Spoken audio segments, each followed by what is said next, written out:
30년 만에 기억을 되찾은 어머니가 첫마디로 내뱉은 이름, 그건 딸의 이름도 남편의 이름도 아니었어요. 바로 자기 인생을 송두리째 무너뜨린 그 여자, 그리고 그 사건의 이름이었거든요. 혼수 상태에서 깨어난 정숙희가 눈을 뜨자마자 과거의 진실을 꺼내드는 순간 저는 그냥 등골이 서늘해졌어요. 단순한 막장이 아니에요. 이건 30년이라는 세월 동안 켜켜이 쌓인 분노와 억울함이 한꺼번에 터져나오는 장면이었거든요. 그리고 그 장면이 이번 회차 전체를 관통하는 핵심이에요. 자, 지금부터 이번 회차를 제대로 해부해 볼게요. 이번 회차는 채화영이 은신처로 쓰던 방에서 쫓겨나는 장면으로 시작해요. 술병이 굴러다니는 초라한 거실, 거울에 비친 자신의 꼴에 화가 폭발한 채화영이 화장품 병을 집어던지는 장면이요. 딱 봐도 이 사람, 벼랑 끝에 서 있는 거 느껴지죠? 근데 이 장면이 단순히 화가 난 여자를 보여주는 게 아니에요. 채화영이라는 인물을 이해하려면 그녀가 어디서 왔는지를 봐야 해요. 그녀는 이 업계에서 30년을 개처럼 일했다고 스스로 말하는 인물이에요. 그 30년의 무게가 지금 이 거울 앞에서 폭발하는 거예요. 자신이 쌓아올린 것들이 한순간에 무너지려 하는데 그 원인 제공자가 누구인지도 알고 있고 아직 싸울 의지도 있어요. 근데 거기에 갑자기 강준호가 들어오잖아요. 강준호의 등장이 흥미로운 건 그의 눈빛이 이전과 완전히 달라져 있다는 점이에요. 뭔가를 단단히 결심한 사람 특유의 그 차갑고 집요한 눈빛. 그가 채화영에게 꺼내놓는 말은 대략 이런 뉘앙스예요. 어머니, 저 이제 장미 씨랑 결혼할 거예요. 드림그룹 다시 찾을 겁니다. 근데 그냥 선언이 아니에요. 그 뒤에 이어지는 말이 진짜예요. 이강혁이 장미의 친부라는 사실이 마 회장에게 알려지기 전에 먼저 움직여야 한다는 거거든요. 그리고 장미 씨가 가진 오복길 씨살인 사건의 증거, 그걸 자기가 먼저 손에 넣겠다고 해요. 여기서 채화영이 반응하는 방식이 이 인물의 본질을 드러내요. 그녀는 아들의 말에 기뻐하거나 안도하는 게 아니에요. 즉각적으로 그래, 준호야, 너밖에 없어라고 맞장구 치면서 실리를 계산하는 거예요. 모자 사이의 온기보다 동맹의 냄새가 더 강하게 나는 장면이에요. 이 장면에서 한 가지 더 눈여겨볼 게 있어요. 채화영이 이강혁을 내보내야 한다고 말할 때 그녀의 표정에는 두려움이 섞여 있어요.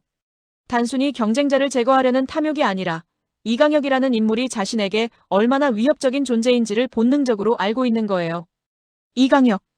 이 남자의 정체가 이번 회차에서 점점 더 또렷해지고 있는데 아직까지는 베일에 쌓인 부분이 많아요. 그리고 그게 이 드라마를 계속 보게 만드는 가장 큰 이유 중 하나예요. 이번 회차에서 가장 강렬한 장면을 꼽으라면 단연 정숙희의 각성 장면이에요. 오태숙이 곁에서 간호하고 있는데 갑자기 어머니의 눈에 초점이 돌아오거든요. 그 텅 비어있던 눈동자의 생기가 아니라 서늘함이 돌아와요. 이 디테일이 정말 소름이에요. 기쁨이나 안도가 아니라 30년 동안 잠들어 있던 분노가 먼저 깨어난 거니까요. 오태숙이 엄마, 괜찮아? 라고 묻는데 정숙희가 낮고 단호한 목소리로 꺼내는 말은 대략 이런 내용이에요. 그 여자가 내 아이를 빼앗고 나를 절벽으로 몰아간 이강혁. 그 비명소리까지 전부 다. 이 한마디로 이번 회차 전체의 판이 뒤집혀요. 정숙희가 기억을 잃었던 게 단순한 사고가 아니었다는 거잖아요. 누군가 아니면 어떤 사건이 그녀를 그 상태로 만들었고 그 중심에 이강혁이 있다는 게 드러나는 순간이에요. 오태숙의 반응도 흥미로워요. 당황한 기색이 역력하면서도 엄마 정말 기억이 돌아오신 거야? 라고 재확인하는 장면에서 이 사람도 뭔가 알고 있는 듯한 뉘앙스가 풍기거든요.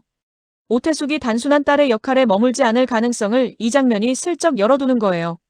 그리고 정숙희가 다음에 꺼내는 말이 이번 회차의 진짜 폭탄이에요. 바로 장미 불러라. 그리고 서린이도. 라는 말이요. 딸들을 부르면서 덧붙이는 한마디. 내가 직접 그 여자 숨통을 끊어놓을 거야. 이 장면 그냥 복수국 선언이 아니에요. 정숙희라는 인물은 지금까지 피해자의 위치에 있었어요. 기억을 잃고 삶을 잃고 딸들도 뿔뿔이 흩어진 채로요. 그런데 각성과 동시에 그녀가 선택하는 건 회복이 아니라 전투예요. 30년이라는 세월이 이 사람을 얼마나 깊이 갈아엎었는지 그 무게가 이 한 장면에 다 담겨 있어요. 여기서 여러분한테 한 가지 여쭤보고 싶어요. 정숙희가 기억을 되찾은 이 시점이 과연 우연일까요? 드라마 속 타이밍들이 너무 절묘하게 맞아떨어지고 있거든요. 혹시 누군가 의도적으로 정숙희의 기억을 자극한 건 아닐까요? 댓글로 여러분의 생각을 남겨주세요. 강준호가 오장미를 불러들이는 장면, 이거 진짜 긴장감 폭발이에요. 강준호가 오장미의 손목을 거칠게 낚아채는 행동 자체가 이 남자의 내면 상태를 그대로 보여줘요. 지금 이 사람, 이성보다 집착이 앞서 있는 거거든요. 사랑인지 소유욕인지 구분이 안 되는 그 감정.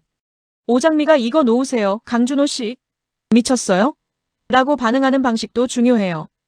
이미 이 남자에게 완전히 등을 돌린 사람의 차가운 거절이에요. 근데 강준호가 꺼내는 카드가 무섭거든요. 오장미 씨가 가진 스노우볼, 서린이가 가진 오복길 씨 살인 사건 증거. 그걸 넘기라는 거예요. 안 그러면 정숙희 씨가 예전에 당한 폭행치상 건으로 다시 엮어버리겠다는 협박이에요. 이 장면에서 드러나는 강준호라는 인물의 이중성이 이 드라마의 묘미 중 하나예요. 처음에 이 남자는 어머니 채화영과 달리 조금 더 인간적인 면이 있는 것처럼 묘사됐어요. 근데 지금은요? 어머니와 똑같은 수법을 쓰고 있어요. 약점을 쥐고 상대를 무너뜨리는 방식이요. 오장미가 내뱉는 반격도 날카로워요. 당신 어머니가 저지른 악행을 보고도 내 어머니를 협박해. 당신 정말 채화영 아들답네요. 이 한마디가 강준호한테 얼마나 깊이 박혔을지 화면을 통해서도 느껴져요. 자신이 가장 부정하고 싶은 것, 채화영의 아들이라는 정체성을 정면으로 찌른 거니까요. 그리고 그게 강준호를 더 폭발하게 만드는 동시에 뭔가 흔들리게도 만드는 것 같았어요. 강준호가 오장미에게 집착하는 이유가 사랑만은 아닐 거예요. 오장미를 통해 드림그룹도 되찾고 이강혁이라는 위협도 제거하고 어머니로부터의 인정도 받을 수 있는 거거든요. 근데 그 계산이 너무 노골적으로 드러날수록 강준호 스스로도 자기가 무슨 짓을 하고 있는지 헷갈리기 시작하는 것 같아서요. 이 균열이 이후에 어떻게 커질지가 정말 궁금해요. 이번 회차에서 제가 가장 통쾌하면서도 소름 돋았던 장면을 꼽으라면 단연 이 장면이에요. 길거리에서 혹은 카페 앞에서 정숙희가 채화영 앞에 떡하니 나타나는 거예요. 채화영은 처음에 비웃으면서 그냥 지나치려 하죠. 정신 나간 여자가 왜 앞길을 막아? 라는 뉘앙스로요. 근데 정숙희가 그냥 채화영의 뺨을 세게 갈겨버려요. 찰싹 소리가 날 정도로요. 채화영이 이 여자가 미쳤나? 감히 누굴 때려? 라고 반응하는데 정숙희는 전혀 흔들리지 않아요. 그리고 꺼내는 말이 대략 이런 내용이에요. 채화영. 30년 전 그날 내가 내 딸 서린이를 안고 도망치던 뒷모습 똑똑히 기억나? 500만 원 이하 벌금? 아니, 넌 그걸로 안 돼. 내 남편 마동석과 내 인생을 망친 데가 내 아들 강준호가 무너지는 걸로 시작해줄게. 이 장면이 이번 회차의 피날레라고 해도 과언이 아닐 정도로 강렬해요. 정숙희가 이걸 그냥 분노로 내뱉는 게 아니에요. 기억을 되찾은 직후 가장 먼저 한 행동이 채화영을 직접 찾아가 선전포고를 하는 거예요. 이건 즉흥적인 충동이 아니라 30년 동안 무의식 속에서도 꺼지지 않은 불씨예요. 채화영이 당황하는 모습이 이 장면에서 굉장히 인상적이에요. 평소에 그녀라면 즉각 반격에 나섰을 텐데 이 순간만큼은 뭔가 두려운 것 같았거든요. 정숙희가 기억을 되찾았다는 사실이 채화영에게 얼마나 치명적인 위협인지를 본인이 제일 잘 알고 있는 거겠죠. 그리고 이 광경을 멀리서 지켜보던 오태평이 카메라 셔터를 누르는 장면으로 이 씬이 마무리돼요. 오태평이 단순한 관찰자가 아닌 이 판에 직접 뛰어들 준비를 하고 있다는 신호예요. 이 남자, 어느 편인지가 이제 진짜 궁금해지기 시작했어요. 이번 회차의 또 다른 축은 마 회장과 강백호 사이에서 벌어지는 장면이에요. 강백호가 자신의 출생 비밀이 담긴 뚜꺼비동 문어 수저를 손에 쥐고 고뇌하는 장면. 이 수저가 왜 마 회장 댁에 있는 건지 그 의미를 강백호 스스로는 아직 다 이해하지 못하는 것 같아요. 근데 본능적으로 뭔가 심상치 않다는 걸 느끼고 있는 거예요. 강백호가 혼잣말처럼 이 문어가 왜 회장님 댁 것과 같은 걸까라고 중얼거리는 뉘앙스로 장면이 흘러가는데 이 순간 문 밖에서 엿듣고 있는 가사도우미 양금순의 표정이 의미심장하게 바뀌어요. 양금순. 이 인물, 지금까지 그냥 배경 같은 역할이었는데 이번 회차에서 갑자기 존재감이 커졌어요. 마 회장이 장미와 서린에게 한 가족으로 뭉쳐서 그 악마 같은 년을 몰아내야 한다는 결연한 의지를 다지는 장면을 엿들으면서 양금순이 뭔가를 계산하는 표정을 짓거든요. 양금순이 마 회장의 편인지 아니면 채화영 쪽의 정보를 흘리는 스파이 역할인지 혹은 제3의 목적을 가진 인물인지 이번 회차에서 그 가능성이 처음으로 열린 거예요. 마 회장이 장미와 서린에게 전하는 메시지의 핵심은 이거예요. 이제 각자 흩어져서 싸우는 게 아니라 하나로 뭉쳐서 채화영을 무너뜨려야 한다는 것. 그리고 기억을 되찾은 정숙희가 그 중심에 서야 한다는 것. 이 장면이 이번 회차의 감정적 클라이맥스예요. 여러 갈래로 흩어져 있던 서사가 하나의 방향을 잡기 시작하는 순간이거든요. 근데 여기서 한 가지 의문이 생겨요. 강백호는 자신이 누구의 아이인지를 아직 모르고 있어요. 그 진실이 밝혀지는 순간 이 판은 또 어떻게 뒤집힐까요? 강백호가 마 회장의 손에 있는 것과 그 출생의 비밀, 이게 어떻게 연결될지가 이번 회차의 가장 큰 미해결 질문이에요. 정숙희는 이번 회차를 기점으로 완전히 다른 인물로 재탄생해요. 지금까지 그녀는 이해받아야 할 피해자였어요. 기억을 잃고 딸들에게도 짐이 됐고 과거의 상처 속에서 잠들어 있던 존재요. 근데 기억이 돌아오는 순간 그 모든 것이 전투 자원으로 변환돼요. 30년치의 억울함이 분노가 되고 그 분노가 행동력으로 직결되는 거예요. 정숙희가 무서운 이유는 그녀가 이미 모든 걸 잃었기 때문이에요. 잃을 게 없는 사람이 가장 위험하거든요. 채화영이 그토록 두려워하는 게 바로 그 지점이고요. 채화영은 이번 회차에서 처음으로 흔들림을 보여요. 화장품 병을 던지는 오프닝 장면부터 시작해서 정숙희에게 뺨을 맞는 장면까지. 이 여자 여전히 강하고 독하지만 균열이 생기기 시작했어요. 채화영의 가장 큰 약점은 아들 강준호예요. 정숙희가 선전포고를 할 때 강준호가 무너지는 걸로 시작해 줄게라고 한 게 우연이 아니에요. 정숙희는 채화영의 급소를 정확하게 알고 있는 거예요. 채화영이 자신의 이익을 위해 아들을 이용하는 것처럼 보이지만 역설적으로 아들이 곧 그녀의 가장 큰 취약점이에요. 이 아이러니가 앞으로 이 캐릭터의 비극을 만들어낼 거예요. 강준호는 이번 회차에서 가장 복잡한 내면을 보여주는 인물이에요.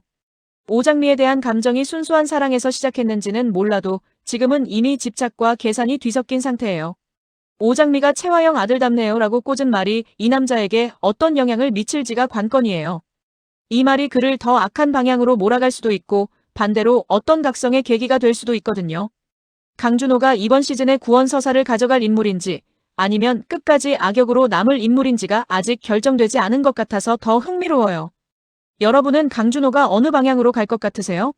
오장미를 진심으로 사랑하는 마음이 남아있을까요? 아니면 이미 돌이킬 수 없는 선을 넘은 걸까요? 댓글로 알려주세요. 오태평이 채화영과 정숙희의 대결 장면을 멀리서 지켜보며 카메라 셔터를 누르는 장면. 이 남자가 이 판에서 어떤 역할인지 이번 회차에서 처음으로 진지하게 의심하게 됐어요. 그는 기자인가요? 탐정인가요? 아니면 과거 사건과 연결된 또 다른 이해 당사자인가요? 아직 이 인물의 동기가 불분명한데 그 불분명함 자체가 이 드라마에서 오태평이 중요한 역할을 맡게 될 거라는 복선처럼 느껴져요. 이번 회차에서 얽히고 설킨 갈등들을 인과관계로 정리해볼게요. 채화영의 실각 위기 강준호를 전면에 세우는 전략 선택. 하지만 강준호가 오장미에게 집착하면서 오히려 약점 노출. 정숙희의 각성 직접 채화영에게 선전포고. 채화영 진영의 심리적 균열 발생. 강백호의 출생 비밀 수저 마 회장과의 연결고리 암시. 양금순이 이 정보를 엿들으며 또 다른 변수 등장. 마 회장의 연합구상 장미 설인, 기억 되찾은 정숙희 한편으로. 이강혁 배제 전에 증거 선점 필요. 이 네 가지 갈등이 동시에 진행되면서 이번 회차는 사실상 다음 회차 대전의 전야제 역할을 하고 있어요. 모든 패가 뒤집히기 직전 가장 긴장감이 극대화되는 순간이거든요. 여기서 잠깐 아직 구독 안 하셨다면 지금 눌러주세요. 다음 회차 리뷰도 바로 받아보실 수 있어요. 첫 번째 남자 이 드라마 매 회차마다 반전이 쏟아지는데 놓치면 진짜 아까워요. 알림 설정도 꼭 눌러주세요. 이번 회차에서 제가 주목한 복선들을 좀 짚어볼게요. 첫 번째, 뚜꺼비동 문어 수저예요. 강백호가 이 수저를 보며 마 회장 댁의 것과 같다는 걸 느끼는 장면. 이 수저는 단순한 소품이 아니에요. 누군가의 출생 비밀을 증명하는 물건이고 그게 마 회장의 서재에 있다는 건 강백호의 정체가 이 집과 연결돼 있다는 걸 강하게 암시해요. 강백호가 마 회장의 손자이거나 혹은 과거 사건의 당사자와 혈연 관계일 가능성이 있어요. 두 번째, 양금순의 표정 변화예요. 양금순이 마 회장의 대화를 엿들을 때 짓는 표정. 단순히 아, 그렇구나 하는 반응이 아니에요. 뭔가를 계산하고 활용할 방법을 모색하는 것 같은 표정이거든요. 이 인물이 단순한 가사 도우미가 아닐 가능성이 이번 회차에서 처음으로 제기됐어요. 세 번째, 오태평의 카메라예요. 그가 채화영과 정숙희의 대결 장면을 찍었다는 건 이 사건을 기록으로 남기려는 의도가 있다는 뜻이에요. 단순한 호기심이라면 굳이 셔터를 누를 필요가 없거든요. 오태평이 이 판에서 증거를 수집하는 역할을 맡고 있는 건지 아니면 이걸 다른 곳에 팔아넘길 계획인 건지 어느 쪽이든 오태평은 앞으로 주요 플레이어가 될 것 같아요. 네 번째, 이강혁의 부재예요. 이번 회차에서 이강혁은 직접 등장하지 않지만 모든 인물들이 그를 중심으로 움직이고 있어요. 채화영은 그를 두려워하고 강준호는 그를 제거하려 하고 정숙희는 그를 직접 겨냥하고 있어요. 이 정도면 이강혁이 다음 회차에서 직접 등장할 타이밍이 거의 다 됐다는 신호예요. 자, 이건 제 개인적인 예측인데요. 이번 회차에서 뿌려진 복선들을 토대로 다음 회차에서 벌어질 수 있는 시나리오를 두 가지로 정리해봤어요. 근거 정숙희가 기억을 되찾자마자 가장 먼저 한 행동이 채화영에 대한 직접 선전포고였어요. 그리고 마 회장이 장미, 설인, 정숙희를 하나로 묶으려는 구상을 가지고 있고요. 이 그림이 맞아떨어진다면 다음 회차에서 정숙희가 오복길 씨 살인 사건의 증거를 직접 확보하거나 이강혁의 과거에 대한 결정적인 증언을 공개할 가능성이 있어요. 이 경우 채화영이 그동안 덮어두었던 또 다른 비밀이 함께 터져나올 수 있어요. 정숙희가 알고 있는 게 단지 이강혁에 대한 것만이 아닐 수 있거든요. 채화영이 남편 마동석과의 관계에서 숨기고 있는 어떤 진실, 그게 함께 폭로될 수도 있어요. 이 시나리오대로 흘러간다면 채화영 진영은 이번에 진짜로 치명타를 맞을 것 같아요. 강준호가 아무리 발버둥쳐도 막기 어려운 수준의 타격이요. 근거 강준호가 오장미에게 스노우볼과 오복길 씨 살인 사건 증거를 요구하면서 한 가지 중요한 정보를 노출했어요. 그가 이미 이 증거의 존재를 알고 있다는 것. 이 말은 강준호에게 정보 소스가 있다는 뜻이에요. 그 소스가 누구인지가 다음 회차의 핵심 변수가 될 수 있어요. 양금순이 마 회장의 대화를 엿들은 것처럼 채화영 진영에도 내부 스파이가 있을 가능성이 있거든요. 혹은 강준호 스스로가 독자적인 정보망을 갖고 있거나요. 이 시나리오에서 가장 흥미로운 지점은 강준호가 어머니 채화영과 다른 행보를 취할 가능성이에요. 채화영 아들답네요라는 말이 그를 흔들었다면 그 흔들림이 어떤 선택으로 이어지는지가 다음 회차에서 드러날 수 있어요. 오장미를 협박하는 대신 오히려 그녀를 돕는 방향으로 선회하는 반전도 완전히 배제할 수 없어요. 물론 이건 제 순수한 뇌피셜이에요. 실제로 어떻게 전개될지는 다음 회차를 봐야 알겠죠. 이번 회차는 정숙희의 각성을 중심으로 모든 갈등선이 하나의 방향으로 수렴하기 시작하는 회차였어요. 지금까지는 채화영, 강준호, 이강혁이라는 가해자 진영이 주도권을 쥐고 있었다면 이번 회차를 기점으로 오장믹, 설인, 정숙희, 마 회장이라는 반격 연합이 형성되는 과정을 보여준 거예요. 이 판의 무게중심이 바뀌기 시작하는 거거든요. 개인적으로 이번 회차에서 가장 인상 깊었던 건 정숙희 캐릭터의 재정립이에요. 피해자에서 전사로 변모하는 이 과정을 단 한 회차 안에 설득력 있게 보여줬다는 게 대단하다고 생각했어요. 그리고 오태평, 양금순이라는 조연 캐릭터들의 생기가 돌기 시작한 것도 이번 회차의 성과예요. 이 드라마가 단순한 이분법적 대결 구도가 아니라 훨씬 복잡하고 다층적인 서사를 가져가고 있다는 게 느껴지는 회차였어요. 자, 그래서 마지막 질문이에요. 다음 화에서 강준호는 오장미를 계속 협박하는 쪽을 선택할까요? 아니면 어머니 채화영을 등지고 오장미의 편에 서는 쪽을 선택할까요? 그리고 정숙희가 기억을 되찾았다는 사실이 이강혁의 귀에 들어가는 순간 이 남자가 어떤 반응을 보일지. 30년 동안 잠들어 있던 복수가 깨어났어요. 이제 진짜 시작이에요.